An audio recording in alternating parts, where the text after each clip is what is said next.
I just knew I had to reprogram my mind because I knew that every decision that I'd ever made that led up to that point, sitting in jails and in and out of jails and rehabs and hospitals, and every decision I had made led me to those places. It was like I either get it together or I'm gonna die. Why am I gonna waste all these gifts? Why am I gonna waste everything that God gave me? It didn't make sense anymore to go. So that's when I realized I don't want to. So what am I going to do about it? And that's when the transformation really started. Hey everybody, thank you for joining us for today's episode of Real Estate Disruptors. Today we have Sean Brella with Brella New Metro, and Sean flew in from Charlotte, North Carolina, talk about his journey from going homeless, stealing dumpster chicken, to doing six-figure deals. Quite an incredible journey. Guys, I'm on a mission to create 100 millionaires. The information on the show alone is enough to help you become a millionaire in the next 5 to 7 years. If you'll take consistent action, you'll become one. And guys, if you get value, please hit that subscribe button. That way we can create more millionaires. Ready? Amazing. Yep, I'm ready. All right. So first question is, what was your life like right before you got into real estate? Oh, that's a good question. I was definitely on my way up, I think. Man, that's a good question. I had achieved a better mindset, but I was still, I was trying to figure out how I could make money really to prosper. It wasn't necessarily for the love of money or to be greedy or anything, but my whole life I just wanted stability and and I wanted prosperity, especially financially. And so I was kind of on a journey. I was doing a bunch of stuff. I was trying e-commerce. I was working actually in sales at a Complete Nutrition, which is a vitamin store. And I was number one in the company in Complete Nutrition, and I was good at it. I was good at talking to people. I was good at eliciting emotion, but that was a face-to-face kind of thing. But from there, I was spending all of my money on e-commerce, on Facebook ads, because I was told that was the thing to do, and I bought a course, and it just wasn't working. And so actually, my buddy Jasper, I met up with him through an ex-girlfriend. Our girlfriends were friends and so on. And he told me about this thing called wholesaling. Now, I had heard about wholesaling. I had seen people like Max Maxwell on YouTube kind of looking up, what we do when we want to get into this game or any game really, to make money, is we do all the research that we can. And so I saw Max, and then I was like, oh, that seems cool. I don't know if I could do it. I think that's pretty common. And then I met up with Jasper, my ex-girlfriend at the time. She told me that she had a friend whose boyfriend was making like 20 grand a deal. And to me, I don't even know. I think I had like negative $13 in my account. And I was like, 20 G's. Like, all right. So we met at this little sandwich shop, and he verified that he was doing it, and he had done some deals, and he was making 10 to 20 grand a deal. And I was like, wow, that's amazing. Right. How do I do it? And so anyway, that's kind of the backstory on what it was, what it was Right. like before, right before. But we're talking about the tough times. Like we've had multiple people. As a matter of fact, we have 2 guys that came on back to back who started off as immigrants and homeless. Right? Like there's something that has to happen to go from there to actually having a mindset that I'm worthy of doing a 6-figure deal. For sure. Right. I think maybe when I started, I was missing. I don't think that I thought I was unworthy, but I think I was still missing the mindset piece a little bit. I think that happens to a lot of people who didn't grow up in with prosperity present in their lives. I think when family members and friends they kind of speak these spells or curses on you, and they project their inner feelings about money and their fears of money. And how many times have you heard, maybe when you were a kid, your parents saying money is so tight, we can't afford this, we can't afford that, and so on and so forth. And that stuff is just not true, but it's the way that we speak about ourselves that kind of creates our circumstances and reality, in a sense. And I didn't have that piece, and I truly didn't really know. I didn't know about that. I had the confidence that I could do something big, and I was smart enough to do something big. But that mindset, from a young age, I always thought that I had something special that I wanted to share, and I just didn't know what it was. And so I had to go through and put myself through many, many, many hard times and challenges. I mean, nobody did it to me. I did it to myself, just to be clear. And so I kind of put myself through the ringer to find those things and unlock the gifts that I think that God gave me from birth. So yeah. So you were homeless. When exactly was this? I was homeless. I was essentially homeless from 21 to 20. Technically, I was homeless from 21 to 24. And you're how old now? I'm 30. 30. So 9 years ago. Yep. You're homeless. So describe, this is in North Carolina? Yep. This was in Greensboro, North Carolina. Okay. So describe what that was like. It sucked. I mean, no, it was, I think that my whole perception of life was fuzzy at the moment. I didn't have a great guiding force when I was super young. I think everyone around me did the best they could, and I was a bit of a wild child. I think that I just wanted to do things my way. I was really headstrong. I didn't agree with authority. For some reason, I was just against it. And not that I thought I had all the answers, but I knew that certain things just did not make sense in life. I didn't know why people were telling me to do certain things. And the homelessness, it was a challenge. I think I spent a lot of time in homelessness in drug rehabs, in intensive inpatient and outpatient rehabs. What were you addicted to? I wasn't really addicted to anything. That's the weird part about it, is that my life was completely unmanageable. It's not an easy thing to talk about because it was a long time ago, and I'm so far removed from it now, I think. But it was that my life, I just didn't have a grasp on direction. I didn't know what to do. I mean, and not to mention, I put myself in some weird situations that got me in a lot of trouble. And so I turned to that to just not think about it, period. I didn't have to solve the problems when I was messed up. I didn't have to figure things out, although I had the ability to figure things out. And so the last 2 years of my life I spent in and out of inpatient and intensive outpatient facilities that were state funded. And technically, when you're living in an intensive outpatient, you're a homeless person. You're getting food from the food pantry. You're on food stamps, Just before that, at 22, I was living in an abandoned house in Greensboro because I was conned, and that's a totally different story. But the person that I was renting to he wasn't paying rent. He was subleasing to us. He stole all the money. He moved to a different state, and they came out, shut the water off, and so on. And it ended up, it was the middle of summer. It was flea infested, bed bugs. It was absolutely miserable. What resources did you have access to at that time? None. It was just me and my mental faculties. There was, rightfully so, because I did everything to myself. This is where accountability comes into play. I mean, you can't blame anybody but yourself at the end of the day. Everybody was tired of everybody was tired of it. Right. Nobody wanted to help me. And if I reached out, it was like, dude, this again? Like, can you not get it together? On one hand, I'm like, yeah, I was a 22-year-old kid. Like, I was an idiot. Like, now I look at 22-year-olds and they seem so young and immature, and it's like, but yeah, it was a challenge. It was tough. So how did you get out of that situation? That's a good question. I don't know. That's like the short answer. It's like, I don't feel like I did it alone. I feel like a lot of it was the universe. A lot of it was God. A lot of it was mindset.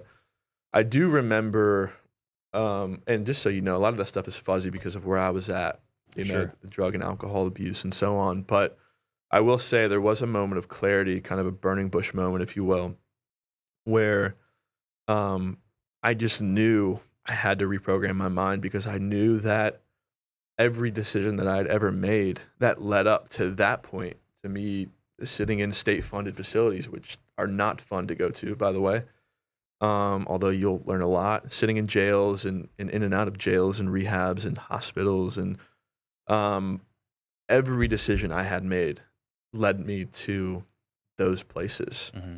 Well, what if I just flip the switch? What if I just somehow learned to reprogram my brain? What if I just tapped into something else? And that's what I did. So when I was in the intensive outpatient for 1 year of my life, I listened to this thing on SoundCloud every single day. I didn't listen to anything else, nothing, no music, nothing. I listened to the same motivational speech hour after hour after hour on SoundCloud, and that was one of the things. It was a culmination of a bunch of motivational speeches from Les Brown to a bunch of great people, and Arnold Schwarzenegger's on there. But either way, I think that was one of the things that helped me to begin to rewire. But that's before I knew anything about the esoteric kind of. But in order to do that, you needed hope. So did you already have that hope built in, where you saw like I saw the light, I saw the hope, I felt the hope. That last time, it wasn't really hope. I think it was more of desperation. Mm-hmm. It was like I either get it together or I'm gonna die. I don't really want to die anymore. Like, I thought I wanted to, and then I realized I don't think I do want to, man. Like, why am I gonna waste all these gifts? Why am I gonna waste everything that God gave me? Why am I gonna? It just didn't make sense anymore to go. So that's when I realized I don't want to. Mm-hmm. So what am I gonna do about it? And that's when the transformation really started. Gotcha. Okay, so what did you do? Like, you were listening to that every day when you were at Every single day without fail. And then you go get. I graduated from the intensive outpatient. I moved to Wilmington, North Carolina, not super long after. And that's where I met my now ex-girlfriend, which was a great relationship until it wasn't. Mm-hmm. Taught me a ton of lessons, unlocked a lot of stuff I needed to work on within myself. Like what? Just the normal relationship stuff. Mm-hmm. Just like, I thought coming out of rehab that I was healed. Like, I was like, I just spent all this time working on myself. Well, guess what? Just because I did that doesn't mean that somebody else did that. And that's something that I had to realize. Like, and then I come out with the savior complex, and I think that I can save everyone, and I can do these things that are going to change the world, and I'm doing my best to build this life. And guess what? Not everyone is going to meet you where you're at, because those are the things that you learned through those facilities, and those beautiful people that are in those facilities that are teaching you those things is that you should try to do your best to find people that are going to meet you where you're at. But if you can't, you should always meet people where they're at. Mm-hmm. Don't judge people. Be kind and understand that they are where they are for a reason, and they have to go through those circumstances. Yeah. So you meet your ex. You get out there. Is this when you jump into ecom? Most business owners waste their time and money on solutions that never fix the root problems. They'll address all the symptoms due to slow revenue, and because they're only fixing the consequences, the real problem stays hidden and the cycle of wasting time and money continues. It's like having a lingering headache that won't go away despite trying every over-the-counter medicine. When in reality, you should have just gone to the doctor and had them figure out exactly what was causing the headache. And that's what's so difficult about business. You can see and feel the symptoms and yet struggle to find it. Now imagine you can find a prescription that doesn't just mask the symptoms, but actually addresses the root cause. Where would your business be if you addressed that right now? That's what our sales event is about. Your marketing doesn't suck, your leads aren't bad, and your operations aren't terrible. It's that you haven't addressed what actually makes you money in wholesale, which is the conversations you have with homeowners. It's critical that you build trust with sellers, demonstrate that you fully understand their situation, know exactly what's keeping them up at night, and paint the ideal outcome that leads them to a better future by working with you. That's what it takes to get signed contracts and keep your business going. Simply put, at our event, you'll walk away with the framework, phrases, questions, documents, and process to close more sales and buy more houses. Join the hundreds of others who have come to our live event and dramatically grown their business. Our event is happening soon and is available for you to join only if you're willing to take the pill. Yeah, well, my little brother he had some successful Shopify stores, and this was before Shopify was like heavily glorified. like now we think of drop shipping and people are either like, oh, like that was like, that was the thing a long time ago in 2017, 2018, 2019. Or I think, I don't know anybody that's crushing it with drop shipping or e-com, but I'm sure there are people that are crushing it that really got it and have never let up.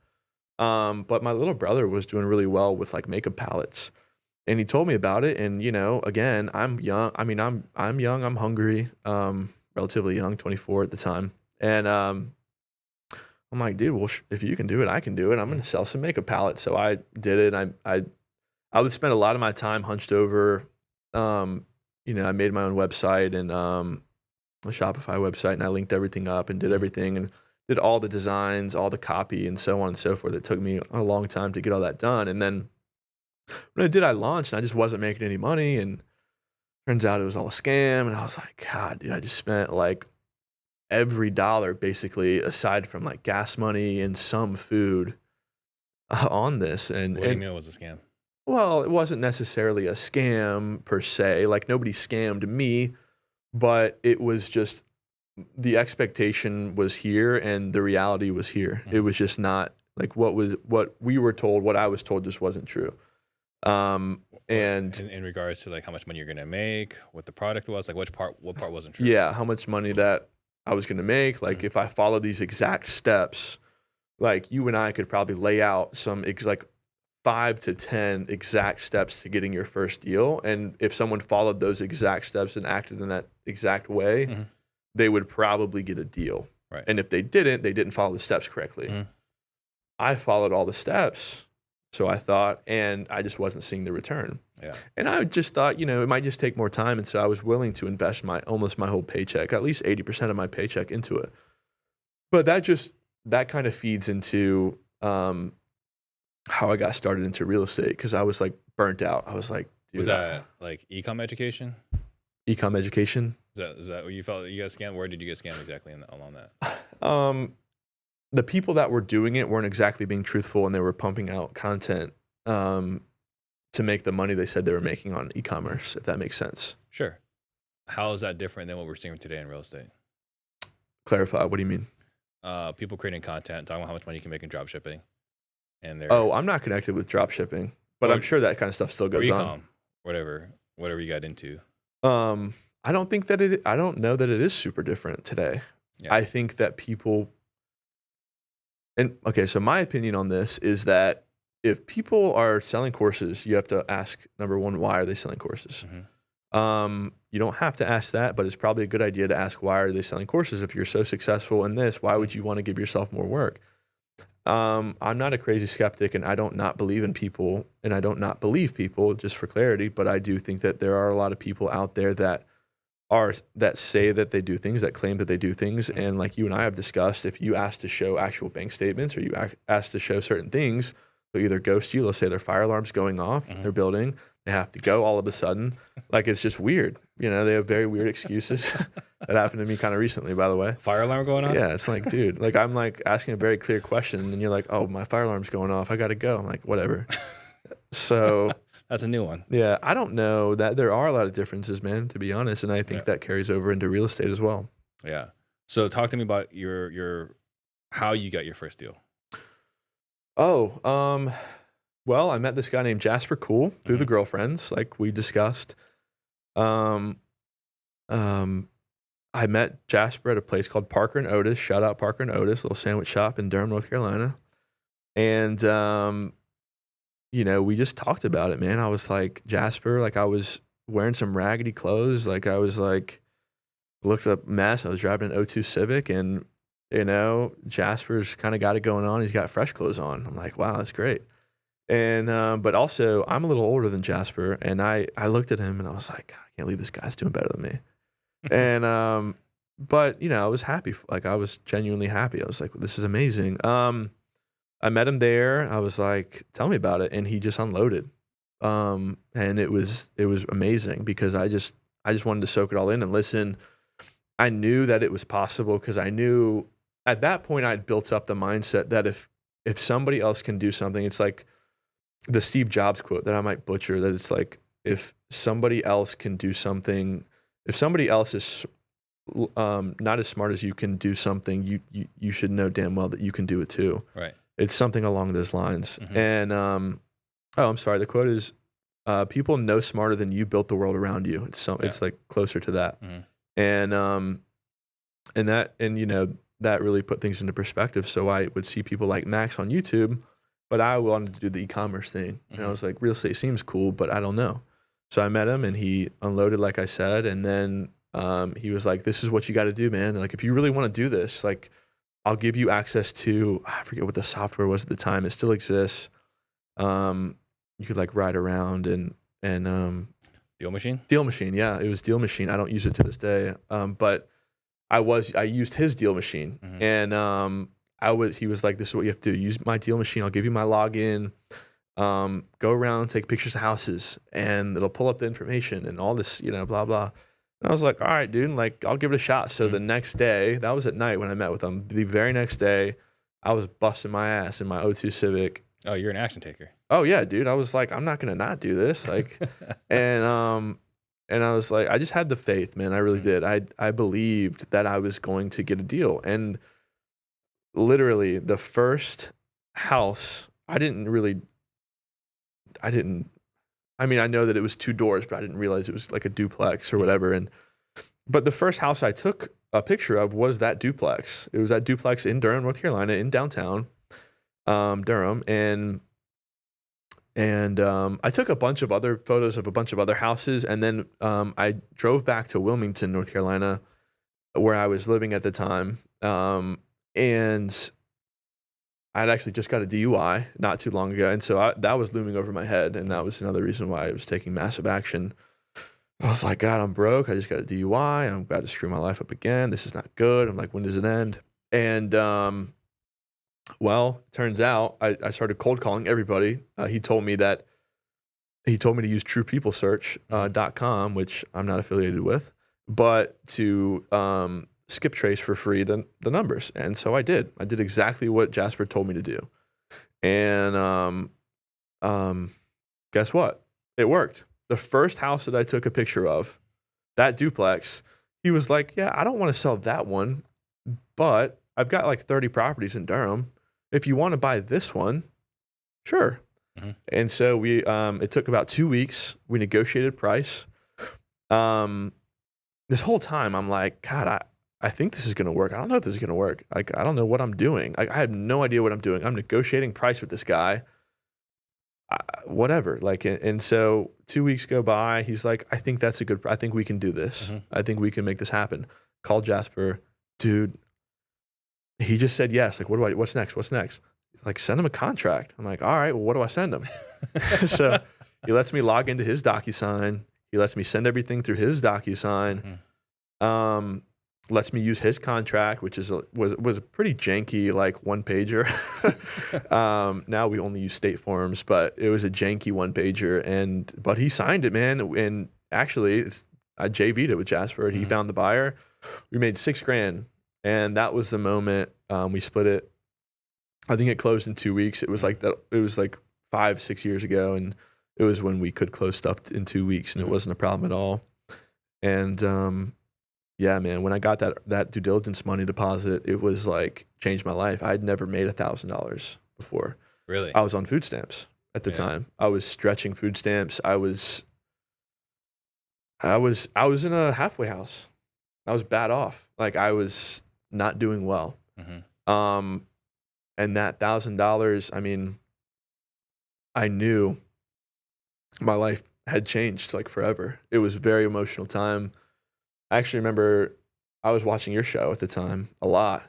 And I was like, man, you just wait. I'm going to go on Steve Trang's show, and it's going to be like from homeless and on food stamps in Section 8 to 6-figure, like, you know, it was like that little thing, but I didn't think it was ever going to happen. But look at this, like, now here I am. It's pretty cool. It's pretty cool. So you get the $1,000 into your account?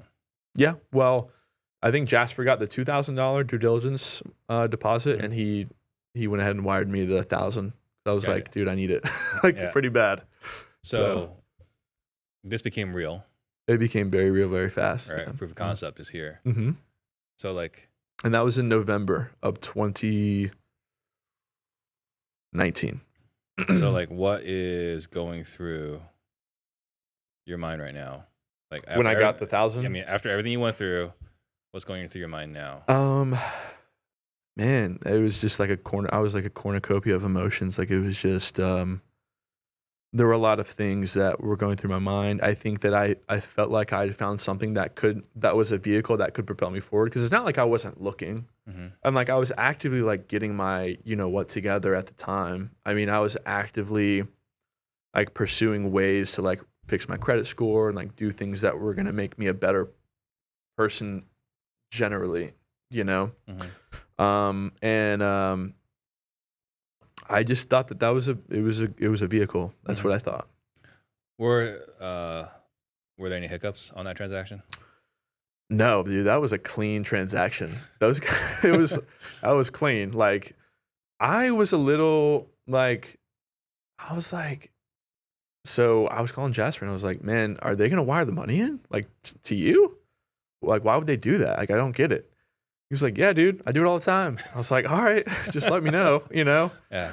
And he's like, yo, got the wire. And it all just happened so fast. And it was literally 2 weeks. I think I had negative in my bank account. Maybe it was like $13, negative 13, maybe 10, like, I don't know, somewhere around there. And I think my food stamps had just run out. And I was like, well, shit. So that was a blessing, man. It was cool. How much were you getting in food stamps? I got the state max. And that was I believe it was at the time 195 in 2018, 2019. So, but as soon as I started making money, I canceled them. Not because I had to, not because anybody was coming to make sure that I didn't have money. It was because I never wanted I never wanted handouts if I could help it. And honestly, I fought back against my counselors in rehab. They're the ones that basically forced the food stamps on me. I didn't want to take them, but they were like, dude, get over yourself. Like, take help. And that is one of the ways that I learned to start taking help and start asking for help and asking questions and being curious was I had to break down those walls. How'd you do your second deal? How did I get my second deal? My second deal actually fell through and I didn't close it for about a year after I got my first deal. But my true second deal was, I think it was just from driving around. Eventually I ran into another gentleman that I don't talk to necessarily anymore. And he actually provided me with a 400 property list. It was just general vacant houses in Wilmington, North Carolina. And I cold called them myself. I walked up and down the beach and just cold called. And actually the first full year that I was in real estate, I made 120 grand, or maybe it was like 130 or something like that. And I think I did like 13 or 15 deals or something. So I took his list, I cold called, I got a bunch of properties under contract. And then actually I ran into a real estate agent and he was like, I don't know if you know this, but I can list these properties for you. And I was like, I don't think you can. He was like, no, I can. I don't know if, I'm new into this, but I know that I can. And we just have to put seller, not owner. And I was like, okay. So I was listing. So from day one, basically, I was listing most of my deals on the MLS. Now I know that it's taught. It wasn't taught when I was coming up. Yeah. It was just something that fell into my lap. And that's another thing that, I'm like, was kind of out of my control, kind of like divine intervention thing. Because now that I see that it's taught, I'm like, please don't teach that, like, because there's a lot of accountability that has to come from that. Like I feel like people should be very transparent about those things so it doesn't come back on you. And reputation is really important, but that's another discussion. In what way?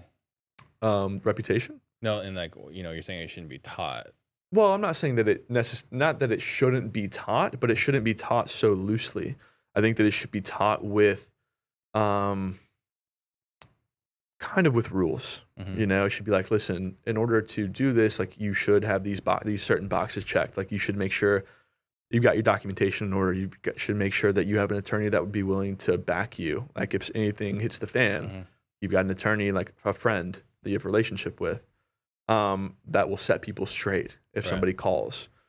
And just make sure that you know your local laws, rules, and regulations surrounding it. Yeah. I don't think that it should be like, hey, trick these people into going under contract with you, and then on a janky contract, and then just throw it on the MLS and hope that they don't see it. That's a pretty, like, it's not a good way of going about that. You know?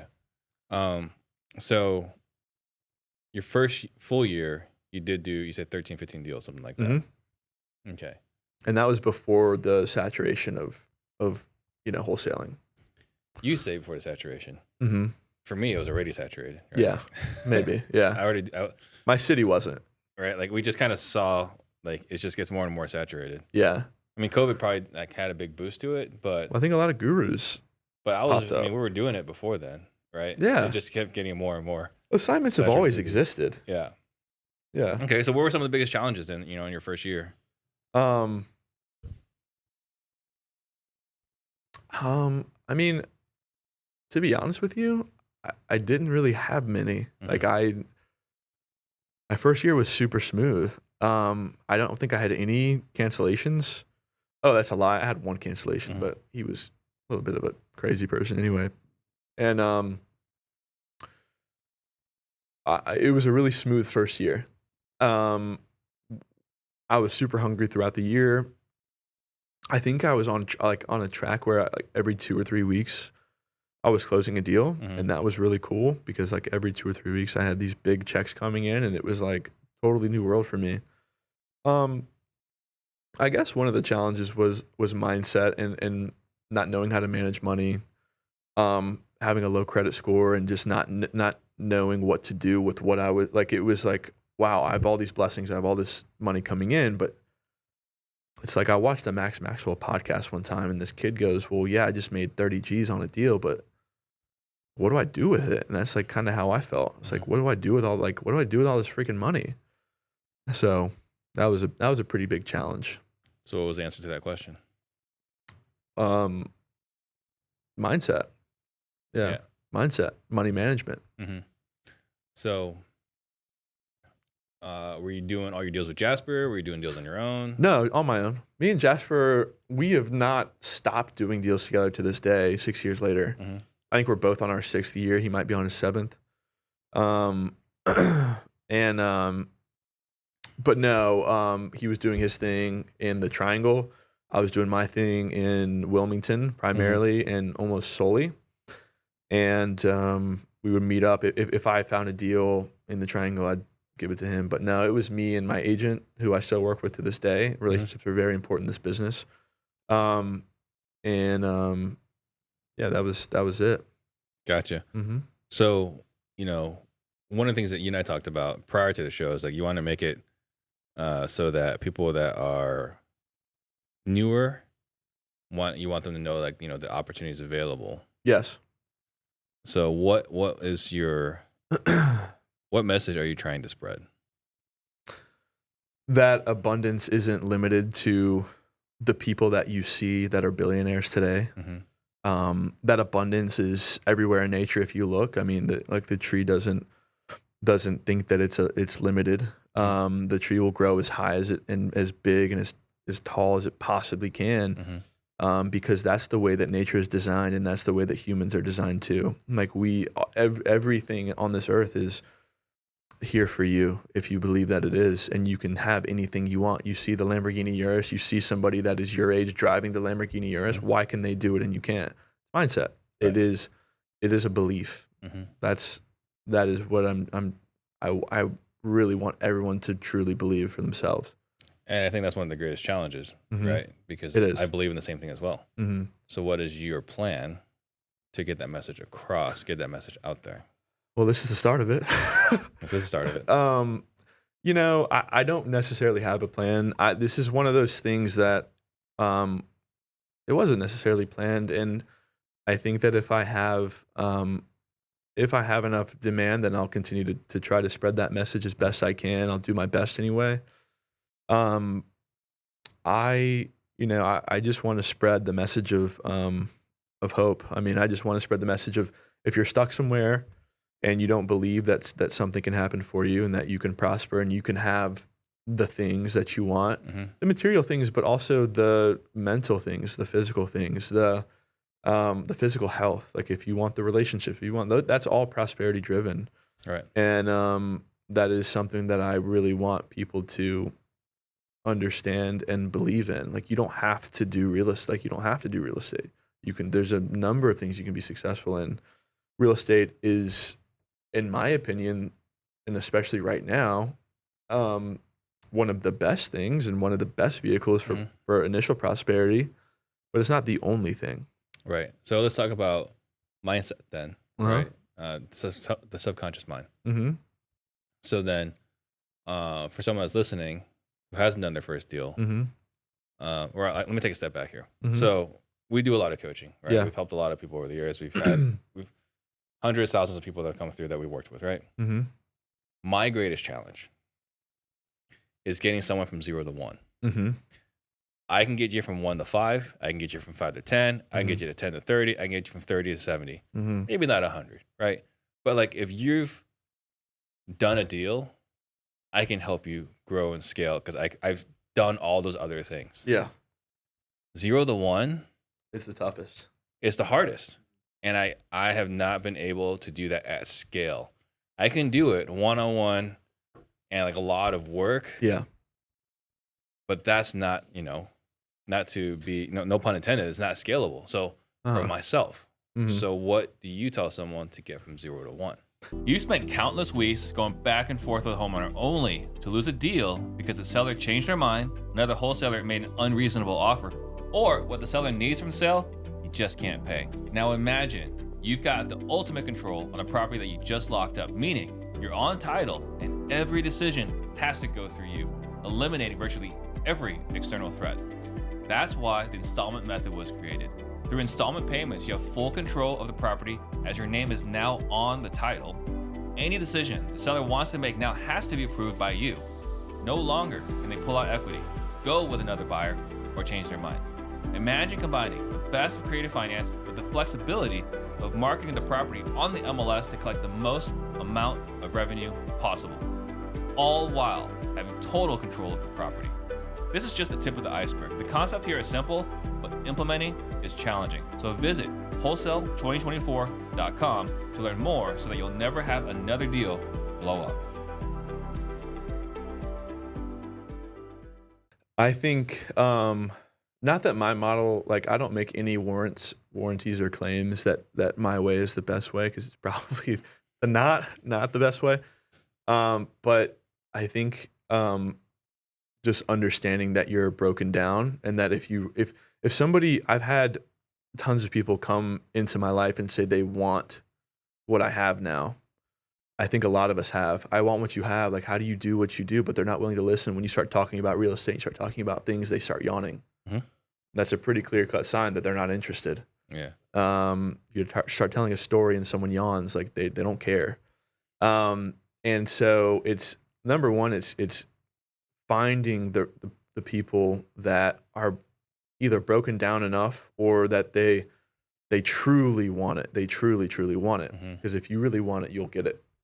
And then helping people to reshape and reprogram their thinking patterns, like their false beliefs that you're not enough, like you don't deserve. Why don't you deserve it? Why can't you have what Steve Trang has? Why not? Why can't you have what everybody has? Sean Terry, Carlos Reyes, and so on and so forth. All these highly successful individuals in this space.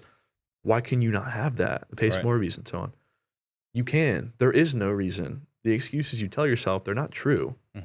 But then if you think that you can't have it, that's also not true. So I think getting people to read certain books, like The Science of Getting Rich, like we talked about, by Wallace Wattles, who was one of the leading contributors to this kind of esoteric prosperity, abundance kind of thinking that actually stems from a philosopher named Emerson. And Dr. Joseph Murray, who has a whole book on the power of the subconscious mind. He's actually got a huge series on this stuff. And listening to binaural beats. I mean, these things, they seem really cheesy and corny, but they work. They help to reshape and reprogram the mind, like just Joe Dispenza says, refire and rewire, like, I mean, and, Joe Dispenza has studies that you can look at and see that people are rewiring their brain. So I think this kind of goes back to like, if someone wants it, they probably have done it. So like, where I struggle is like the joke I've made in the past is most people want to be successful. Like I want a 6-pack. Like I want a 6-pack. Yeah. But I'm not going to do the work. Yeah. To get the 6-pack. Yeah. Well, that's something that Right. Yeah. So how do you connect to someone? It's like, hey, like you can have all these things if you'll do the work. My answer is you don't. You don't connect with them. Right. Or you do, but in my opinion, you don't take their money. Like not you, but anybody. I mean, it's just like, hey, this is here. It's planting seeds. I think it's seed time and harvest. That's another one of Joseph Murray's books is seed time and harvest. Like you can plant the seeds and say, hey, why don't you just stay there? I can kind of tell that you're not quite ready for this transformation. Like you're here. People that start at 1 are here. The people that get to 1 million are here. Like it's, but you're way over here. I think maybe take a step back and try to. You're telling me to where they're at. Yeah. So this is kind of like Neo in the Matrix. It's like, yeah, you're the one, but maybe not right now. Exactly. We're missing something. That's a great way to put that. Yeah. Yeah. Yeah. And that's the reason why I have this podcast, right? The podcast is free. There's no cost. They don't have to pay for it, right? And then the hope is that by doing this, that we're creating wealth, we're creating millionaires, or we're highlighting the opportunities. The reason why we're creating content around it. And we even talk about it on Pardon the Disruption. We have Chris Jefferson, RJ Bates, Leon Barnes, Eric Brewer. We talk about this stuff. Well, I think actually you might be selling yourself a little short. I think that you have inspired. I think you have gotten a ton of people from 0 to 1. I mean, look at me. I mean, look at, me and Jasper used to eat up your podcast, man. I mean, we still do. I mean, imagine how many people just came across your podcast and were at 0, but because they heard inspirational words, they heard a story that they resonated with. Yeah. There might be someone out there that right now is going through what I was going through 8 years ago that just needs to hear this pod for them to get from 0 to 1. I think that you have planted so many seeds, and there are tons of people, but I don't think anybody can be forced into this life. And I think that like we just talked about, people have to be met where they're at. Yeah. And that's just my own frustration because that's the reason why we put the show out there, right? Yeah. So that people can hear it. And then the message hits this time. They hit those other times, but this time they're in receivership. This time they can receive it, they can process, and they can run with it, right? And now they can take their appropriate action. It's when I'm talking to someone, I guess, is where the frustration shows up. Yeah. And I want help. It's like, oh, it's simple. Like you got to do A, B, and C. Like go do A, B, and C. And then they don't do A. Yeah. And a lot of people are just so preoccupied, and they're so comfortable in their not great life that they obviously want to escape from. That's why I call it not great. Not saying your life isn't great, but the thing is like taking the step to reach out to Steve is the first thing. Taking the step to reach out to me is the first step. I mean, that is a step in the right direction, but then if you don't do anything for the next 2 years, it's not to say that you're wrong. It's just to say that you weren't ready. And there's a grand design for you, and you can have it now. You can speed up the process, but you have to people have to start to put their mental faculties to work and start to make these things happen for themselves. And I think that people just shouldn't be coaxed or forced or anything. It's like, hey, I'll give you 5 books to read, write a report on each one of these books, then come back to me and tell me what you learned. That could be a great place to start. Yeah. I don't know. So if someone reaches out to you, right, and they're not quite ready yet, what instruction are you giving to them right now? Read certain books, or just, you don't have to read anything really nowadays. You can just audiobook stuff. But I would just say read books that talk about the subconscious mind. I'm talking about the old books, pre-2000. Read Joe Dispenza. Understand that, first of all, that you can change your thinking. You might, if you're listening to this podcast and you hate money because you grew up broke, and you didn't grow up broke, but your parents grew up broke, and they programmed your mind to be scared of money and to hoard money in barrels and not spend it and save it in these low interest bank accounts, you should probably start with the subconscious mind stuff and figuring out how to rewire your brain first and foremost, and understand that no, you are worthy. And guess what? It doesn't happen overnight. It's going to feel redundant. It's going to suck. Like, it's not going to be fun. Like, it's really not. I remember sitting there thinking, this isn't working. This isn't working. But week 2, week 3, it's like, no, wait, I think I might be enough. Like, I might have something here. Like, and I think through rewiring your brain, even just through audiobooks and so on, little opportunities that you didn't see will start to pop up in pockets of your mind. Like little things that you didn't notice before. Like maybe it's a car, or maybe it's a business, or maybe it's a piece of land, or maybe it's a piece of real estate. Oh wait, my aunt has this crappy little house down in Zebulon, North Carolina. Maybe I should talk to her about that. Just little things that maybe you didn't think about. So the 3 books for the Power of the Mind. The Power of Your Subconscious Mind by Joseph Murray. You can read Think and Grow Rich. That's a pretty popular one that everyone talks about. Any book by Dr. Joe Dispenza. And I said The Power of Your Subconscious Mind. Wallace D. Wattles. The Science of Getting Rich. Yeah, The Science of Getting Rich is a phenomenal book. I listen to The Science of Getting Rich almost every single morning to this day. Really? This is how I start my day. I have classical music on in the morning while I make my coffee, and in the background when I'm doing my self-reflection and my daily routine stuff to get ready for my day. Yeah, we had Ray Trang here, and I think he said he listens to it every week. Yeah, I mean, yeah. I have in my phone every 3 months I have a reminder to reread The Power of the Subconscious Mind by Dr. Joseph Murray. Yeah, it's such a powerful book. Like, you know, and not to mention, you're never gonna unless you're a genius, you're never gonna absorb an entire book in one sitting. Right. So I went through. So we do Whale Club, right? That's something I do with Paul Sparks. And some of the principles we talk about is like everyone's focused on strategies, tactics, and tools and techniques, right? Because specifically tactics, techniques, and tools, these sell, right? Hey, you should do this strategy, you should do that strategy, and all these other things, they sell. Right. But not a lot of people talk about like, why do you do what you do? Okay. You know, and that's the subconscious mind. It's not a sexy topic, right? And you can't sell to the masses because the masses isn't interested. Well, it's not a sexy topic until Tony Robbins gets on stage and starts talking about the subconscious mind. But you see, the subconscious mind programming stuff has kind of been swept under the rug. Even if someone is as blatantly talking about these secrets, like you and I are, like Jim Carrey does, like Will Smith does, like all these celebrities that you look up to do. How did you get to where you are? Oh, I visualized it. I thought about it. I prayed about it to a higher power that I believe in, that you don't have to believe in. I believe in it. I had faith that it was going to happen. I forgot about it, and I started taking action. And people will say this over and over and over, and you just think to yourself, "Oh, that's BS." But it's not. It's hokey. It's not. Right. I mean, that is probably the most common thing that I see in celebrities and high performing individuals.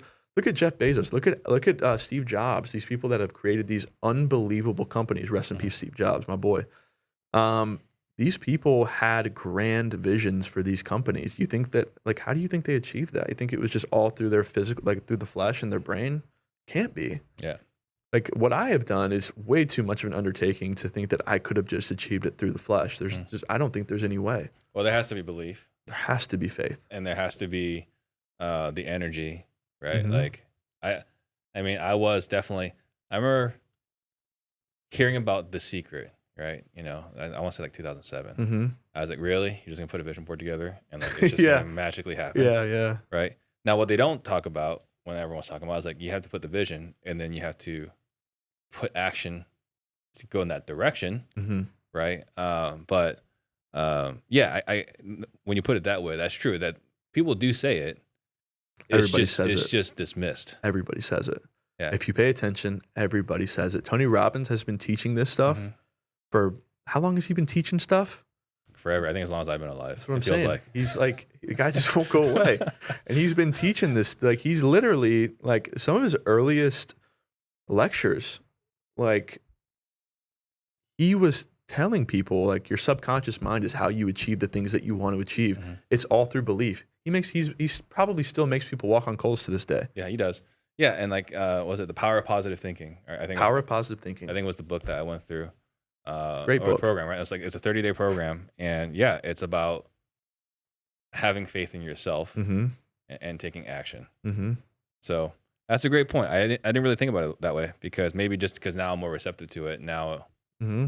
it's out there Jennifer more. Lopez just was on a podcast talking about manifestation and the power of the subconscious mind. I mean, the power of the subconscious mind rules your day-to-day decisions. It rules your beliefs. It rules what you see as opportunity and what you don't see as opportunity. If someone is geared towards seeing the negative, they will see the negative. I heard this thing when I was in rehab. I was change the way that you think or change the way you look at things, and the things that you look at change. Mm-hmm. They'll morph. Right. I mean, you can look at a tree and think it's disgusting one day, and then change the state of your mind and think that it's beautiful the next. I mean, it's just the way that this perception. Yeah, I mean, just a simple illustration of that is the story, right? Like when the guy cuts you off, like, that guy's a jerk. When you find out, like, well, he's on his way because his wife's having a baby. Right. Exactly. It's not a jerk. No. He's on his way to be there in the delivery room. That's part of meeting somebody where they're at, right there. Yeah. Mm-hmm. So, I can say for sure, and I've talked about this in the past, like I've always been frustrated with mindset. Yeah. In that, I go to these events. Mm-hmm. Now, granted, they sell things at these events. Yes. But they spend like the course first they do. 2 out of 3 days hyping you up Yeah. and talking about mindset. Yeah. And then after they kind of Well, they're eliciting emotion, I mean, Right. It's classic sales. But I hated that. I hated that part, right? I was like, just give me the good stuff. Give me the tools. Give me the strategies. Let me go out there and execute, right? Yeah. Like, I don't need this mindset crap. I'm going to go execute. Mhm. But being on this side and trying to help people accomplish their goals, their objectives, what we were talking about, they want to retire their parents. They want to retire their spouse. They want to change their legacy, right? But their mindset's not at the right place. And like, there's not much I can do. And again, this is a frustration I have in trying to get them to take the actions necessary, because they want these things and like they genuinely want it. They think they do. That's the thing. That's the thing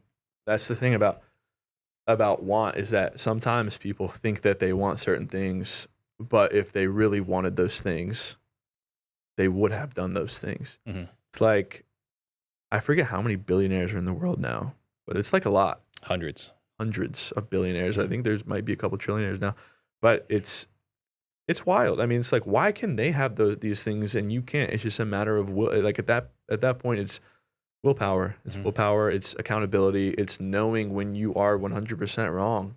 I mean, if I'm wrong, it doesn't take me very long to realize it. Even if I think that I'm like, sometimes if I'm in denial about being wrong, I'm pretty quickly saying that I was wrong about that. I apologize. Quick to apologize. And things that we want change. Like people, it might be on someone's vision board to retire their mother and like buy them a house and all these things. And then when they actually make the money, they do something completely different with it, because that is their subconscious state. That's who they really are. That's their soul, and that's what they want. That's what they really want.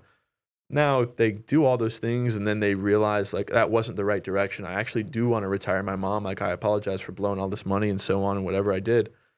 They might turn it around then, but people still have to go through a self-inflicted gauntlet in order to get to where they really, really want to be, in my opinion.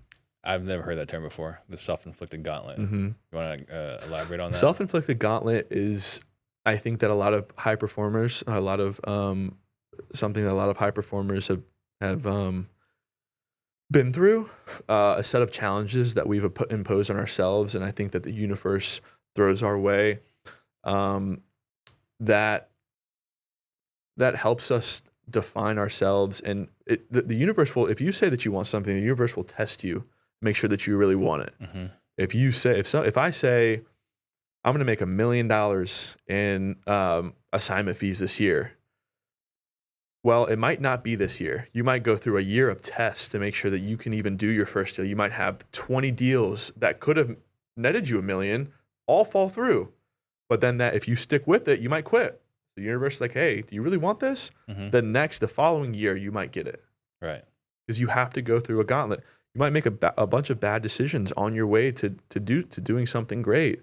There's a lot of different things that could happen, and I think that it's all self-inflicted. It's definitely all self-inflicted. I mean, I could look at all the mistakes. Self-sabotage. Oh yeah, one of my favorite books is The Road Less Stupid by Keith Cunningham. Nice. I'm gonna have to read that. And he talks about like if you could undo your 3 worst financial decisions, where would you be? It's like, man, I'd be in a really good spot right now, right? Right. But what happened? I got in my own way. Yeah. Every time I get too confident, the universe comes around and resets my confidence. Yes. Yeah. There you go. And I think it was Les Brown that says the battle is in your mind. It says the battle is not out there in the world. The battle is in your mind. You know, and that if things are going super well, life is just playing a game with you because you will be tested.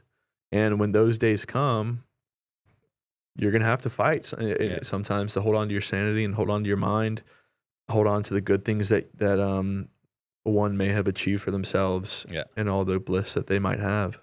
I think that's really important to note. So the things we're talking about here is the mindset you had to have to kind of get to where you are today. Now, you didn't spend money in marketing in 23. I did not. And you're doing 6-figure deals. Yep. How does that work? Well, the fact that I didn't spend money on marketing in 2023 is true. I spent money in 2021 on marketing and a lot of money on marketing. And I was recycling old data. I was always following up with people that I was really interested in. I was interested in their properties. And it just turns out that I wanted to do some pretty big deals in 2023, and I didn't exactly know how I did it. But then I started going through some of the steps that you and I have just laid out on the pod, and starting to put those forces to work. And some ideas started to pop into my head. What about this lady? What about this person? What about this business? What about this piece of land that I just remember like it was a great opportunity, but nobody bid on it at the time. It was deals that I was either involved in and I didn't follow through with, or I had to cancel and so on. Or just that I couldn't lock it up because they kept brushing me off. And so in 23, I went back to a ton of people. I was like kind of cold calling, just kind of following up after a year or two. There were times where I would think about these people and just text them like, hey, hope you're doing well. If you ever want to sell, no pressure, just let me know. Just kind of, hey, I'm still here. I'm still here. And in 2023, it just seemed like everything just kind of really materialized, and I was able to connect a lot of the pieces that seemed to have been missing at the time on some of these deals. Like I had this deal in Southern Winston-Salem that I actually tried to sell Max Maxwell's company, and he said no. But it's this great deal. I ended up selling for $17,500 an acre, 50 acres. I got it for $15,000 an acre, and it's in Southern Winston, like I just said. It's off Hartsville Road, and it's a great development opportunity for somebody because it's right on the bus line, water and sewer capacities there, like everything's great. Well, I sold it for $2,500 an acre at the time that I initially put it under contract in 2021. I guess that development hadn't quite come out that way. But then there were all these groundbreaking developments that had just recently popped up. So it was almost like perfect timing. Like some of the stuff was perfect timing. And that was really cool to see everything kind of fall into place. So me not spending marketing in 23 is true, but again, that's not like the whole truth. Like I spent money on marketing at one time. It wasn't just like by accident or happenstance. Right. But it's not common, right? Like if you're not spending money on marketing, the assumption would be, I think a common belief would be like you've given up on the business, right? Like you're just not really working it. Sure. So what is your, I guess, what is it that you're trying to accomplish in your real estate business? Now, I've always had a belief that I could build a billion-dollar business out of real estate wholesaling, which is just marketing and sales. At the end of the day, I know that tons of people have said that on the show, but I want people to understand what business they're really in. It is not real estate. When you're doing assignments, what you're doing is you're marketing for properties. That mindset shift is tremendous in creating more money, in my opinion. So it's marketing first, it's sales after. So I call it marketing and sales. Understanding that is huge. And so I'm now positioned to build a business that finds an exit as a real estate acquisition first company that I'm hoping to sell to some hedge fund or somebody some build to rent agency that is niched down or whatever the case is. So I want to build a big enough sales force, a big enough marketing team that focuses on acquiring property for a very specific purpose, whether it's built to rent or if it's large developments or if it's kind of big and small acreage, but never turning off the smaller stuff too, the infill parcels and so on, the houses. Because that's just another stream of income. Why would you not want to have that in a real estate business anyway? It doesn't make sense not to have that. Sure, but you're also focusing on big deals, it sounds like. Well, I am. I mean, I'm focusing on large tract stuff, but I'm also focusing on, like, I've still got small infill parcels that I'm selling and I'm making 15 grand. Right. But some of these big deals, like some of these, and big is relative. Okay, so let's talk about the 6-figure deals. Uh-huh. Right. The most recent one you closed, which one would that be? We got one that's about to close. I got one that's about to close. This is an entitlement deal. Entitlement, for people that don't know, is you are entitling a parcel, or there can be a house on it, but let's just call it a parcel, to be something. Like, you're entitled now to do something that you couldn't do previously. So if I've got, I'll just use my own like UDO code, Urban Development Ordinance code for this. But if I have a parcel that's R15, which is like a medium density, it's like one house, one dwelling within a 15,000 square foot parcel with certain setbacks. If I have that and I want it rezoned to R7, which is a much higher density, it's like double the density per 15,000 square foot parcel, then I've entitled that parcel now to be an R7 parcel. Great. So I did that. I also did a lot split. I had a civil engineer come out. We just did basically the planning and development. I did a 9. I actually had a non-term. I had an agreement put together that the seller could not terminate unilaterally. Period. I knew that she had already done some shady stuff with some other buyers. She had taken some money.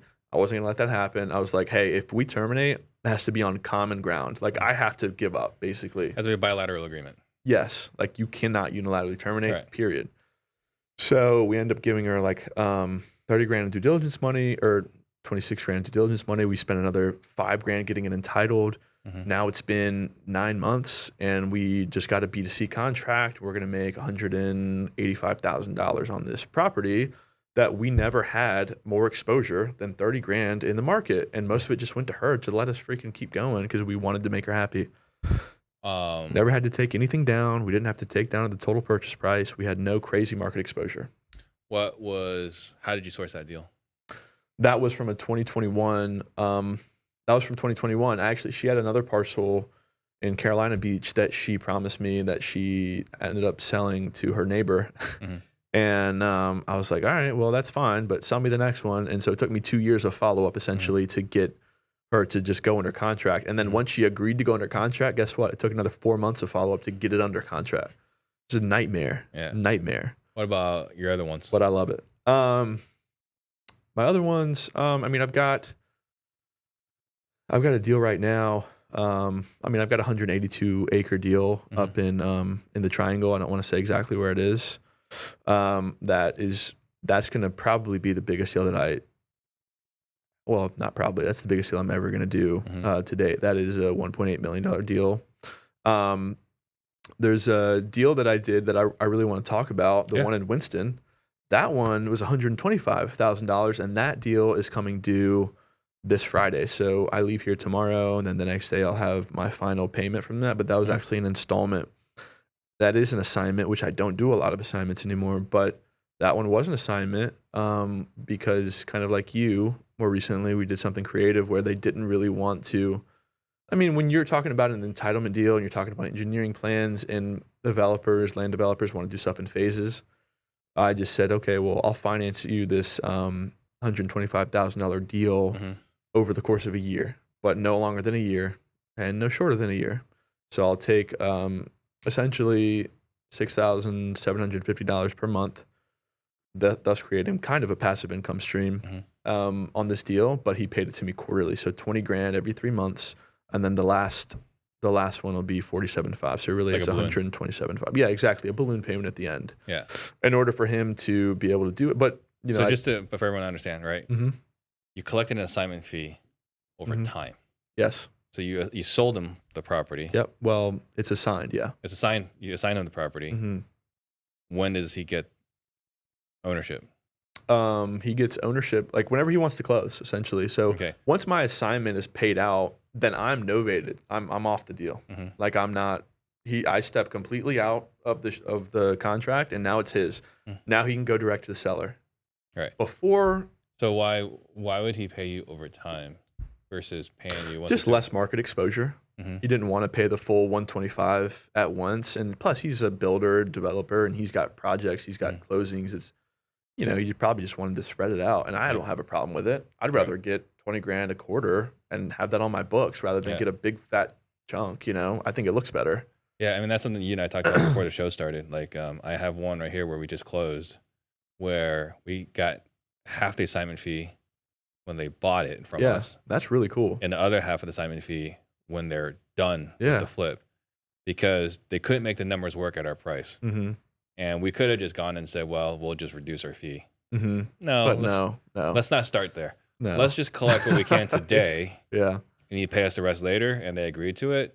And it's cool, right? Yeah. Like to get a call that we weren't even ready for. Because like, yeah, it's there, but it's there as a lien, right? Like it's a second, like it's a third lien on the property. Right. Right. So like, it's just there. Whenever they sell, they're going to sell. Mm-hmm. So it's pretty cool to get a call from the title company. It's like, hey, we have your $6,000 ready. Amazing. It is cool. I've gotten checks like that from memorandums actually that I filed, that people were like, hey, we see you've got this memo. You want to, how much do you want for it? I'm like, I don't know, $5,000. Sure. Yeah. I'm like, what? Yeah. Great. It's just like a little bit of memos from like 3 years ago. A little bit of extra money. Yeah, for sure. Okay. So then you're saying that all your big deals are predominantly from land? We need to hire 9 salespeople in the next 5 weeks. We launched our Done For You sales service just a month ago, and the demand for it has been absolutely crazy. We have all these people reaching out to us saying our sales service has been so helpful for them. Please get us more salespeople. If you are in high ticket sales or looking to get into that space, if you want a calendar filled up with people raising their hand saying, call me at this time, please sell me, I want to be sold to by a highly experienced salesperson, we are looking for you to have that role. We want to take people who are good and make them great. People who want to be held accountable the same way Michael Jordan would want his coach to hold him accountable, to take him to that next level. So if you want Ian Ross or myself to train you to get better at sales, if you want to be able to control your income, decide exactly how much money you make, and you want to work at a company where you're valued and appreciated, we encourage you, click the link below. However, we're only hiring superstars. If you're not A+ caliber, don't click below. Yeah, I don't really do from 2021. Yeah, I mean, no, I just don't really do single family stuff anymore. It's not because I won't, it's not because I can't, it's just because in land, I find that there's a lot less emotion. In land, I find that it's more transactional. In land, I find that there's a lot more opportunity. You can do a lot more. You can move and shake, and you can wheel and deal. You can wheel and deal not just the seller. You can wheel and deal the county. You can wheel and deal any municipality that it's in. That the planning board. You know, you can make connections. There's just a lot more. There's a lot more. It's a lot more of an intricate deal, but it's a lot more. Like if you're watching and you're a really creative person and you feel like you've got a lot of really big and creative ideas, I feel like land is a good fit because you can there's think so outside many the different box. ways to structure it. So many. You can there's a million different ways. We had Daniel Martinez and Guyona. They were on the show, and they were talking about like the kind of money they're making doing land is just insane. It's wild, right? And all they're doing is taking giant pieces of land, chopping up to 10 pieces of land, and then just listing it. Yeah. Well, that's that, and that requires takedown. And so my philosophy is like, and I didn't come up with this philosophy. This is like from Uber, but the most frictionless path, the most amount of money is what I want. Who doesn't want that? I don't think there's any virtue in digging holes. I don't think there's any virtue in the sweat of your brow kind of work. So if I can avoid that, I will. But like on this property down in Wilmington that I produced $185,000 without any market exposure really. I mean, I had to do some brain stuff, but I didn't have to dig any holes. I just sent other people that were smarter than me out to the property to manage the stuff and do the soils testing and do the surveys and so on and so forth. So, yeah. So then what is your plan moving forward then? I mean, listen, I still want to do single family stuff. I don't, and this is just my opinion. This isn't like right, or it might be wrong. I don't know, but I'm not warranty. Like, I have no warranty that this is right. I just personally think that single family, like with the rising, the prices are at the highest that we've ever seen, ever historically. I think, we've seen some corrections and so on, but they're still the highest essentially. Interest rates are also really high. So to me, logically, being a logical thinker, I personally don't think that single family is the most efficient thing. And also, people that are repurposing houses, i.e. flipping, a lot of times people are having to go in and just rebuild a house anyway. So why not just start from scratch? Why not just new construction? New construction always sells for higher price per square foot. For sure. So to me, land just makes more sense right now. That's just my opinion. But land is also hard. But is that your vision then for 2024, 2025 is to do land predominantly? Yeah, it is. I've always really liked land. Some of my biggest and some of my favorite mentors, or some of the people that took me under their wing and taught me the most, have been land developers. They've been builders. They've been people that are really creative people that like land because you can be really creative with it. And maybe some of that stuff rubbed off on me, but it's always seemed a lot sexier to me. And so, yeah, it is and I've always just done better. Like, I've always made bigger fees, and it's been an easier transaction. And then when I think about it, I think I saw somebody on the show say, which is true, that the smaller the transaction or assignment fee or novation fee or whatever it is, the smaller the fee, the bigger the problems, the more problems. The bigger the fee, the less problems. It's like it's like if you go and buy an apartment complex, they're not talking about their dog that's dead and buried in the backyard. They're not talking about their mom used to change them in this room, and so it's got sentimental value, and so I want $1 million. Like, no, you're not getting any of that out of land. It's a transactional thing. There's not a whole lot of emotion unless someone like had a swing set there. But this doesn't happen. How are you sourcing these deals if you're not? I'm marketing. You are marketing. I am marketing. Yeah. I'm doing some light marketing. I'm doing my marketing in phases. Especially for land, there's stuff that I'm going after. It's like I've got priority A and priority B, and then kind of like all the rest. And some of the land is really strategic. You can go into any municipality and see their future land use development plan. That's a really important thing to follow. Vastly important. Cannot be understated. Yes. So there's like mixed use centers, and there's out there. If you do your research on the future land use, and you do your research on the UDO, which is the urban development ordinance of any county, municipality, and so on, and you start to talk to the planners and understand what they want to see, then you can say, okay, well, I think my efforts are best in this spot, and in this spot, and in this spot. In the path of progress. I think that casting a wide net isn't necessarily the best thing. I think if you just want to blow money on marketing dollars because you want a tax write-off, that can be good.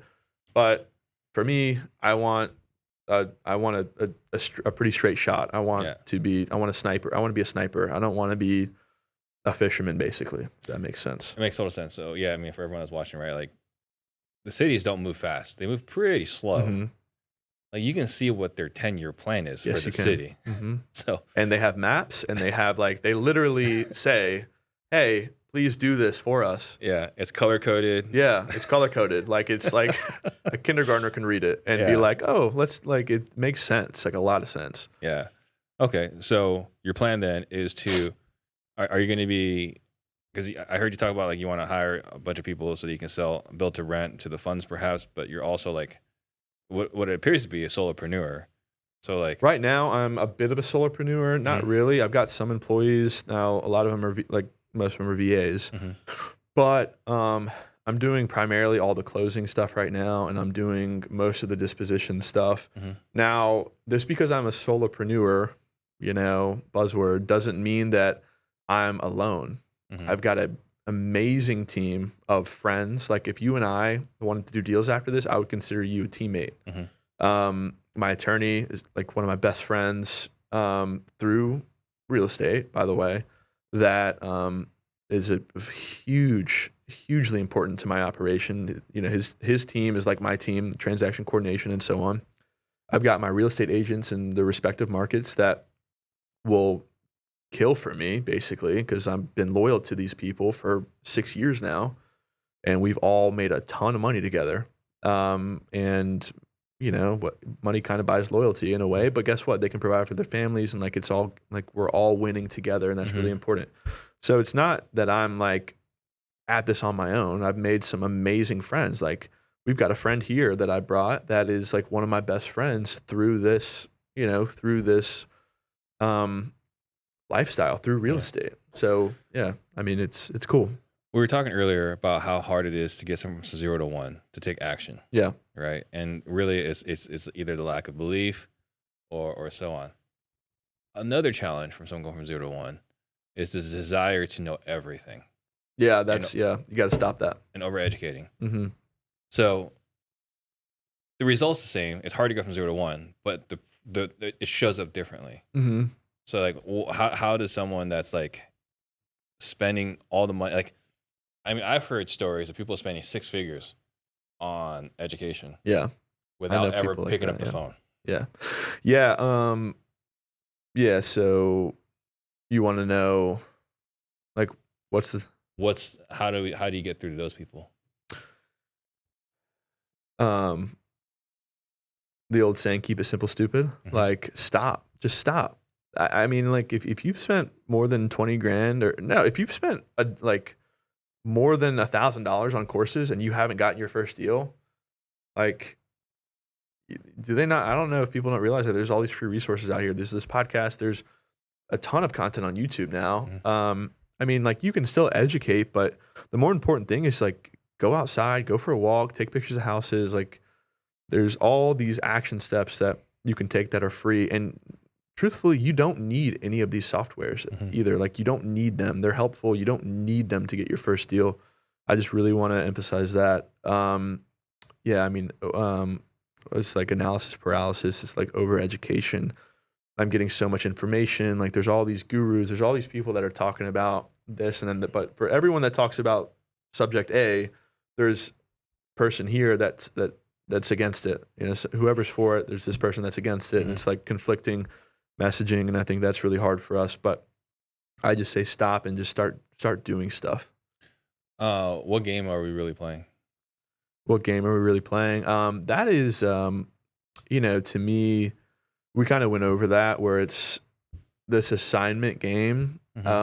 It's not, you know, this wholesaling. It's just something that we called it, but you know, it's not. Wholesaling doesn't. It's a name for something that it's an exit strategy, which is an assignment.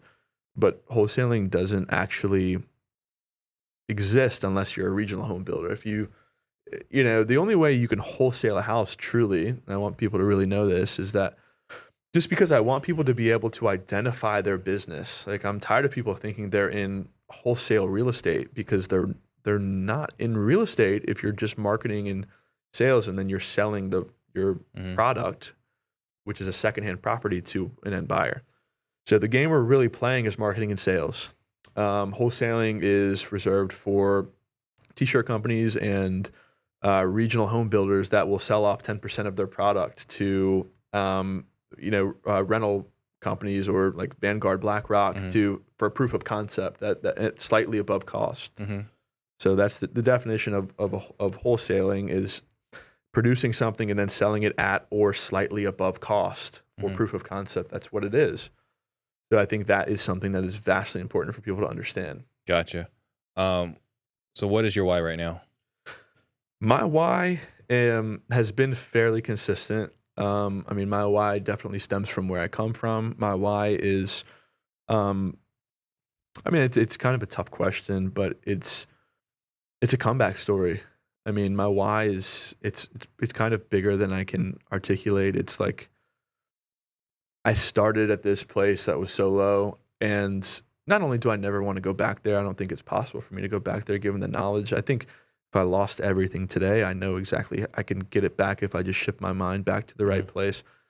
But my why is also this vision that I had a while ago where I'm like, I'm hanging out. I've got a great life. I've got a beautiful house. I've got kids. I've got a wife. I've got all these beautiful things that people correlate with high achievers and success. And someone's in the background, whether it's my mom or somebody that's known me for a long time, you know, my wife says, wow, like we've got it all, you know, we've got it all. What more could we ask for? He's such a, you know, he's such a good guy. He's such a good man, and so on. And whoever that other person is, and this is just a vision that I've had, whoever that other person is says, yeah, but it wasn't always that way. Mm-hmm. That's a big why for me. That vision, that, the emotion that I get from that is I think about that all the time. If I ever think about slowing down, if I ever think about stopping, I think about that vision, and it really motivates me. You say, you know, you get emotional about it. What emotions are you feeling when you're I'm feeling that? I'm feeling gratitude, but on a scale that can't really be quantified, man. It's like I'm intensely grateful for real estate, mm-hmm. like unbelievably grateful, and that because like I have had a lot of people in my life that have created that have made that vision come true. Like mm-hmm. some family members that have said, "I'm proud of you. I can't believe how far you've come. I know what you've had to go through to get here." We all want to feel recognized, I think, mm-hmm. for our efforts. If we work really hard, like if your kids come home with the school project, like even if, you know, if they work hard on it, and they're really proud of it, they want someone to validate that, you know, that pride that they feel in that thing. And I think that goes for all of us. And that's what I feel is immense gratitude. Yeah. Yeah. What's your biggest struggle today? I think it's still me, you know, just, I think it'll always be me. I think my biggest struggle is, as some would say, the monkey on my back. Some would say the devil on my shoulder. It's the thoughts of, it's the stupid fleeting thoughts, the untrue thoughts of unworthiness. And, I don't really have thoughts of lack anymore. Mm-hmm. I truly believe that we're all unlimited. I believe that we're all, just stars manifest, that we're all unlimited beings, but that we can have anything we want if we truly want it. But there are, of course, I'm human, and there are times where I doubt myself. There are times where I'm like, is this enough? Like, are we ready to stop? But there are no, I don't feel like there's anything in the flesh or any physical things that could stop me at this point. Just all mental and spiritual, you know. And how do you measure success? How do I measure success? Mm-hmm. It's a great question. I believe success is different for everybody, and I'm not warranting this, but to me, success is when I was able to look myself in the mirror and not hate myself. That was success enough. Success in that's really interpersonal, but success on the physical plane is definitely being able to be a man and provide and live by a moral code. And, you know, money's cool, but money's going to come. Money's a byproduct of doing mm-hmm. a right thing. I think it's a way for society to quantify. Money is just a way to truly quantify how successful you are, or how good of a, how much good you're doing in society. You know, I think Elon Musk said that. It's just a way to measure your value to society. But, you know, given those things, I think, you know, having the car, having the things that you really care about, and not worrying about, not worrying about your bills, not worrying about money, that's a success to me. I mean, it's a physical success. It's not, you know. When was that moment when you looked in the mirror and you stopped hating yourself? That was a couple years after I graduated from that program. I mean, I didn't hate myself nearly as much as I did going into it. There's a lot of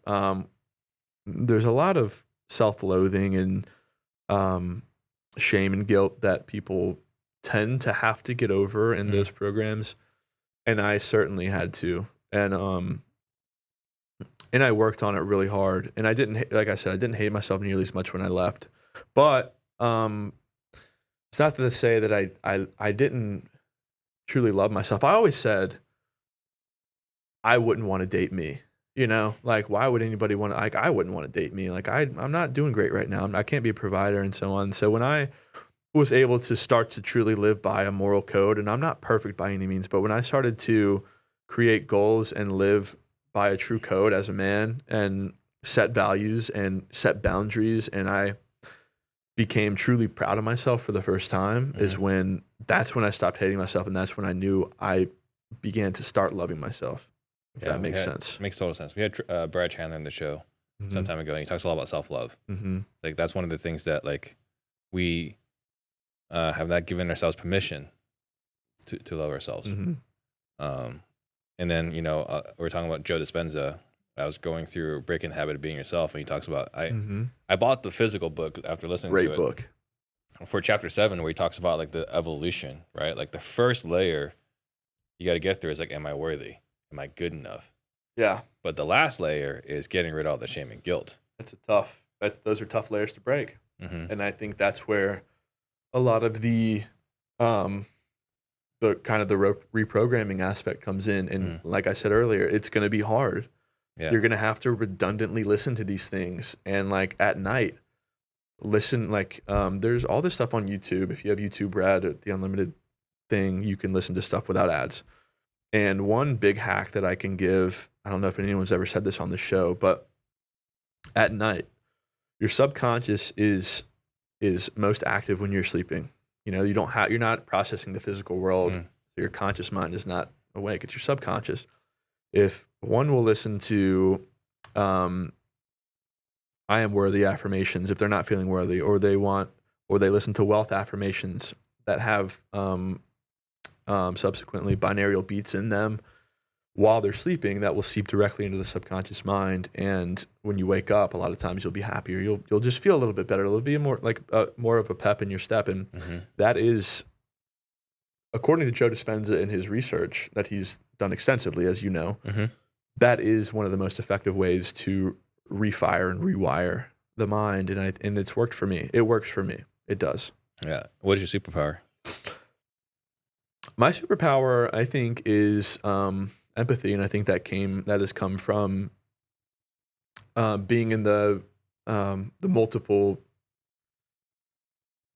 all of the crazy situations I've been in. I mean, everything from childhood to all the challenges I've had to navigate and solve growing up, and then into my adult life, into this business, all the challenges. I've been through so many different areas of life, like all these different facets of life. I mean, I've been broke, I've been homeless, I've been this, I've been successful. I mean, I've done a lot. I've seen a lot of, I've done drugs, I've drank the alcohol, I've had all my vices, I've stopped all my vices, I've been in churches and so on and so forth. I feel like I can strike up a conversation and I can relate to a lot of people on a lot of really deep things and interpersonal things. I can connect with people on a really deep level, truly and genuinely, not being fake. Like genuinely, I can connect with most people, I think, because of that. A wide range of life experience. Yeah. Yeah. Last question is, what book have you gifted more than any other? What book? About gifted more than any other? Probably The Power of Your Subconscious Mind. Yeah. It's just an amazing overall book. It's great. Yeah, I'm gonna have to check that out. Yeah, for sure. It's great. So think about last thoughts you want to leave all the listeners with. Guys, good value today. Please, again, subscribe so that you can help me create more millionaires. Yes. What are the last thoughts you want to leave all the listeners with? I just want everybody to know that, I mean, anybody that's listening and anybody that has made it this far, and I hope that everybody does, it's just that if you believe it, you can have it. I mean, I came from a really bad spot, and if I can do it, you can do it. You just have to believe and start today. That might be kind of basic, but it is true. Yeah, I mean, I can say the first business book I picked up was Think and Grow Rich. Mm-hmm.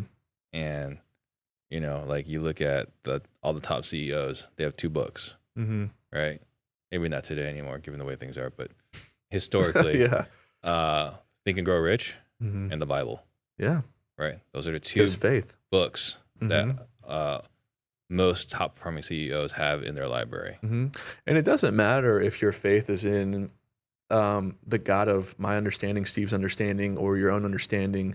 It's a doorknob. It doesn't matter what it is. As long as you have faith that something that you believe in that isn't you can move you towards something greater. Mhm. That is the most important thing. Mm-hmm. And then your faith will develop. Someone's faith will develop like mine has, but it doesn't matter. As long as you believe that something outside of your body can take you to where you want to go, that is what's important. A scary thought for me is to believe that it has to be all you. Oh my gosh. There's no way I would be sitting here today if it was all me. Yeah. My best thinking got me into some crazy shit. Yeah. For Excuse sure. my language. If someone want to get a hold of you, how could they do that? I mean, just to go through you if you have the capacity, or you can email me at sean@brellare.com. Mhm. I don't really have anything to sell you guys, but if I feel like if I get enough demand, I'll come up with something cool. Probably going to be something it's probably going to be free, Mhm. you know, because I want to provide as much value as I possibly can for people. And if I ever did events, those would also be free, just with some terms and conditions. But that is going to come with like some serious demand. I'm not going to do that if people don't want it. Right. Yeah. And they have to want it. That's the key. Yes, that's the key. Thank you so much. Yeah, Appreciate man. it. Thanks for having me on. Thanks for coming. Thank you guys for watching. And we'll see you guys next time. Steve Trang. Jump on the Steve Trang. We real estate disruptors.